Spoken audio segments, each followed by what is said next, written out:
Hello everyone, I'm Yasmin, the anime version as usual. Today, I'll be your cultural guide on an exciting journey through time. Exploring thousands of years of Korean architecture history. We often see Korea with its modern houses and advanced technology. And if you are a fan of the Korean historical drama, you may have noticed the difference in the shape of old traditional houses. But the story of Korean architecture goes much further back. Let's begin our journey from the very beginning. Our journey will start from the oldest times. Neolithic 6000–2000 BC. During the Neolithic era, people in the Korean peninsula lived in semi-subterranean houses. This kind of house is called umjip, a simple semi-underground house with wooden or stone-supported walls and a thatched or earthen roof, with a low entrance. The design kept warmth inside during the cold winters, and stayed cool in summer. A brilliant yet simple solution, right? Now, moving forward to the Bronze Age 2400 BC. In the Bronze Age, housing styles began to change. This was also the period of dolmen. The word dolmens is often applied to tombs, but it is difficult to confirm the validity of this belief. It was also believed that it was memorial monuments and ritual centers reflecting social status. The dolmens of Gangwon, Hwasun, and Gokking were listed by UNESCO as World Cultural Heritage Sites in 2000. And now let's move forward to the era of Three Kingdoms 57 BC 668 AD.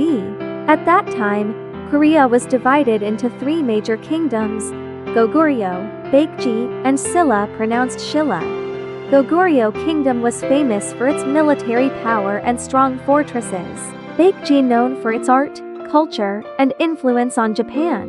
Shilla flourished with golden temples and was the kingdom that unified Korea. During the Three Kingdoms period, architecture was strongly influenced by Buddhism. We begin to see grand temples, decorative murals, and palaces. Like Gyeongnimsa Temple, a major Buddhist temple in the Baekje capital of Sabi, which now located in Bueo County, South Chungcheong Province, South Korea. The Lotus Pond and Manharu Pavilion in Gongsanseong Fortress were places for Baekje royalty to relax and enjoy the scenery. One of the most important remains from this era is a Napji Palace, now known as a Naphan, located in Gyeongju National Park. A Napji Donggung Palace and Wolji Pond in Gyeongju was built during the unified Silla period 7th century as part of a royal palace. It was a great era, but sadly only ruins remain of its palaces. Now, let's move to one of the most famous eras in Korean history, the Joseon Dynasty 1392–1897. In the Joseon Dynasty, the Hanok, the traditional Korean house, emerged, and many survive to this day. A key feature was the ondol system, an ingenious floor heating method that circulated smoke and warmth beneath the floors. In fact, the ondol can be seen as the ancient ancestor of today's modern underfloor heating systems. Not only was the ondol system unique in the Joseon era, the Joseon Dynasty was rich in architecture, especially royal palaces and temples. While commoners' homes remained simple, royal and religious buildings grew increasingly majestic, many of which still exist today and are considered World Heritage Sites.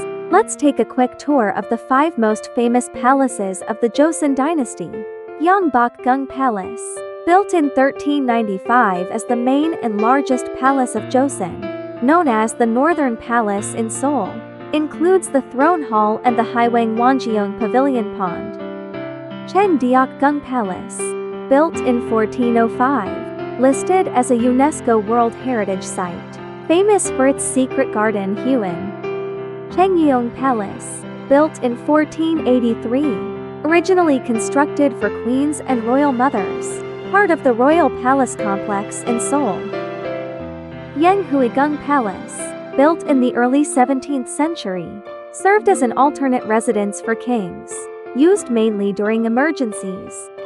Gyeoksugung Palace, smallest of the 5 Joseon palaces, combines traditional Korean and Western architecture. It features the large basinggit bell once used to announce the time. I think I can talk about the architectural heritage from the Joseon era forever. But now, we can reach modern architecture in Korea. Today in Korea, we see an amazing mix. Futuristic skyscrapers alongside preserved traditional neighborhoods, like Bukchon Hanok Village. From the ancient kingdoms to the palaces of Joseon, Korea keeps its history alive within its modern culture.